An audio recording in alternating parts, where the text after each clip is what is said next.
আসসালামু আলাইকুম, তালহাইটির পক্ষ থেকে আপনাদেরকে নতুন আরও একটা ভিডিওতে স্বাগতম। আজকের এপিসোডটা থাকবে এই যে হোটেল ভাড়া অথবা দোকান ভাড়ার চুক্তিপত্র আপনি কীভাবে লিখবেন, তাছাড়া আপনার উপরের দিকে যে ফরম্যাটগুলোতে এইভাবে আপনার স্টাম্পের সাইজ অনুযায়ী কীভাবে আপনি প্রিন্ট করতে পারেন সেটা নিয়ে বিস্তারিত আলোচনা করবো আজকের এই ভিডিওতে।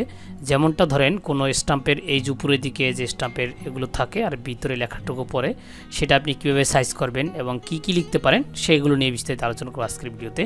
অবশ্যই আমার স্ক্রিনে দেখতে পাচ্ছেন যে মোটামুটি একটা ফরম্যাট তৈরি রয়েছে। এখানে 2 পাতা হতে পারে, 3 পাতা হতে পারে বা 10 পাতা হতে পারে, সেটা আপনার চুক্তিপত্র অনুযায়ী, অর্থাৎ আপনার দোকান বা চুক্তিপত্র টাকা অনুযায়ী।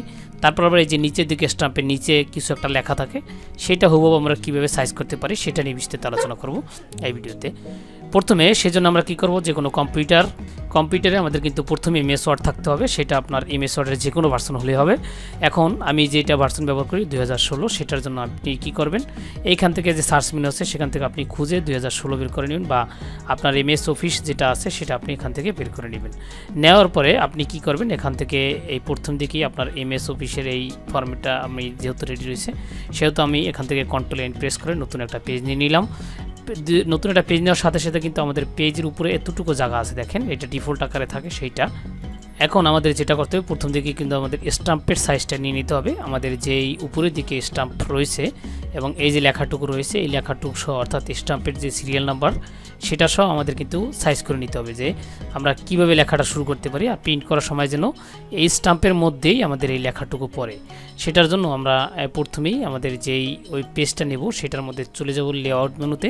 সেখানে গিয়ে কলামসে অন কলাম এবং সাইজে গিয়ে আমরা লিগ্যাল পেপারটা নিয়ে নিব। এখান থেকে এই যে লিগ্যাল আপনার লেটার অবস্থায় থাকতে পারে, সেখান থেকে লিগ্যাল নিয়ে নিব।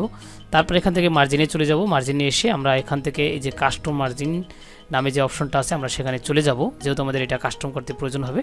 আমাদের উপরে স্টাম্পের সাইজ অনুযায়ী 4.5 আপনি দিতে পারেন, অথবা এর বেশিও দিতে পারেন, কিন্তু এর কম দেওয়া যাবে না, তাহলে এটা এই লেখাটা কিন্তু স্টাম্পের উপরে পড়ে যাবে। আমাদের যেই স্টাম্পটা থাকে আর কি, এই যে এখানে যে স্টাম্পটা থাকে, এই লেখাটা এটা ভিতরে চলে যাবে আমাদের, সেজন্য আমাদের এইটা হুবহু রাখতে হবে। আর এইভাবে বটন 1.2 দিতে হবে, যেহেতু একটা লেখা রয়েছে বটমে। বটম বলতে নিচের দিকে এখানে একটা লেখা থাকে, লেখার উপরে যেন আমাদের সেই লেখাটা পড়ে। তারপর এখান থেকে আমরা 0.7 অথবা 0.8 এগুলো আমরা দিয়ে দিতে পারি। আমরা 0.7 দিয়ে ওকে প্রেস করে নিলাম। দেখেন ওকে প্রেস করার পরে আমি যতই এখানে ক্লিক করি আমার এটা কিন্তু এটা হেডারে চলে আসছে, কিন্তু আমাদের লেখাটা শুরু হবে এখান থেকে, এটা কিন্তু দেখা যাচ্ছে। এখন আপনি প্রথমেই মুহূর্তেই আপনি যে কোনো লেখা দিয়ে আপনি শুরু করতে পারেন। এখন আমি আমার দোকান ভাড়া হলে দোকান ভাড়ার চুক্তিপত্রে লিখতে পারি আমরা, এবং সেটাকে আমরা মিডিল অ্যালাইনমেন্ট করে নিই। এখান থেকে আপনি নিতে পারেন, অথবা এখান থেকে এই যে অ্যালাইনমেন্ট রয়েছে এখান থেকে। তারপরে ইন্টার প্রেস করে আবার একটু বাম পাশে চলে যাবেন, ব্যাক স্পেস প্রেস করে। এবার আপনি আপনার যে প্রথম পক্ষ রয়েছে সেটা আপনি চাইলে এখানে প্রথম পক্ষ লিখে দিতে পারেন, অথবা আপনার ফরম্যাট অনুযায়ী প্রথমে নাম, তারপর পিতার নাম, তারপর মাতার নাম, এগুলো দিয়ে দিতে পারেন। দেওয়ার পরে এখন আমরা আমাদের যে মাইনাস চিহ্নটা রয়েছে সেটা কিন্তু আমরা চলে যাব। এই যে আমাদের এখানে একটা ইন্টারপ্রেস করে এই যে মাইনাস চিহ্নটা আছে, সেটা ইন্টারপ্রেস করে আমরা এটাতে লিখে দিতে পারি যে প্রথম পক্ষ। এই যে লেখার পরে এই লেখাটাকে কিন্তু আমাদের হুবহু এই পাশে নিয়ে আসতে হবে। সেই জন্য আমরা এখান থেকে এই যে আমাদের জাস্টিফাই যে অ্যালাইনমেন্ট রয়েছে পাশে, জাস্টিফাইয়ের পাশে যে আপনাদের অ্যালাইনমেন্ট, রাইট অ্যালাইনমেন্ট, সেটাতে আমরা চলে যাব। সেটাতে চলে গেলে এখানে চলে আসবে। তো আমরা আবারও ইন্টারপ্রেস করে ব্যাক স্পেসে প্রেস করলে আমরা এটাকে এখানে আবারও চলে আসব। এই ক্ষেত্রে আমরা আবার দ্বিতীয় পক্ষেরটাও কিন্তু আমরা এখান থেকে নাম, পিতার নাম, এগুলো আমরা লিখে নিতে পারি। লেখার পরে এইবারে আমরাও এইটাকে কিন্তু আমরা দেওয়ার পরে এবার দ্বিতীয় পক্ষ দিয়ে দিব। আমি যেহেতু তাড়াতাড়ি করার জন্য আমি কিবোর্ড থেকে করে নিলাম। তারপর দেওয়ার পরে আপনি আপনার যে পরম করুণাময় এগুলো লেখা থাকে সেগুলো আপনি লিখে নিতে পারেন। এই যে 3টা ধাপের যদি আমি একটু দেখাই, এখন আমাদের এই ধাপে আমরা এই পরম করুণাময় হতে আমরা এতটুকু লিখে নিতে পারি। এই যে এখান থেকে আমি এতটুকু লিখে নিলাম। এই প্রথম পক্ষ থাকবে আপনার মালিক পক্ষ, দ্বিতীয় পক্ষ যে ভাড়াটিয়া সে, এটা মনে রাখবেন। এখন আমরা প্রথম পক্ষ অবস্থায় দিয়ে এখন এটা কোথায় আছে, কয় টাকা ভাড়া, কয় টাকা কবে থেকে শুরু হবে, আমরা সেটা কিন্তু এখানে দিয়ে দিলাম। দেওয়ার পরে এখন যদি এই দোকানের যে কোনো কত শর্তাবলী থাকে সেটা আমরা এখান থেকে এই শর্তাবলীর মধ্যে দিয়ে দেবো। এই যে শর্তের মধ্যে আমরা দিয়ে দিলাম, এটাকে মাঝখানে নিয়ে আসলাম, আবার ইন্টারপ্রেস করে ব্যাক স্পেস দিয়ে দিলাম। এখান থেকে আমরা আবার 1 দিয়ে আমাদের যেই শর্তগুলো আছে, আপনি আপনার মতো যত শর্ত আছে, যেমন এখানে শর্ত রয়েছে আমরা অত্র হোটেল এত তারিখে শুরু হবে, এত তারিখে শেষ হবে, অগ্রিম এত, ভাড়া এত, এগুলো কিন্তু আমরা দিয়ে দিলাম। দেখেন এগুলো দেওয়ার পরে আমরা এখন কি করব, এই যে এখান থেকে আমি এটাকে দিয়ে দিলাম।